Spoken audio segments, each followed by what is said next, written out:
sagot ay mali yung tanong. Tol. May panghulaan sana ako sa'yo.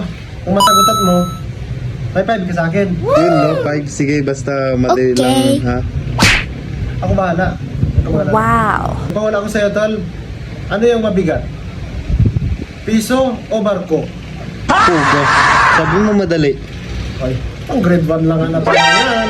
Nani? Yan. Hindi mo ba sagutan? Tol, sagot ko barko. Sigurado ka? Oo. Paano mo naman nasabi na mas mabigat sa piso yung barko? Lumunutang siya sa tubig, yung barko. Hindi piso yung sagot. Ay, mali ka dyan. Kung piso yung sagot, abet, subukan mo raw yung barko buhatin kung kaya mo. Hirap na nga nan. Hirit na ako. Sirit ka na?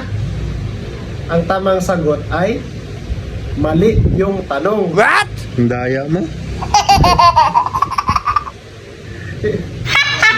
Ay, nakabukol. Ikaw kasi hindi nagatanong. Malay ko ba sa'yo? Akin ang 5.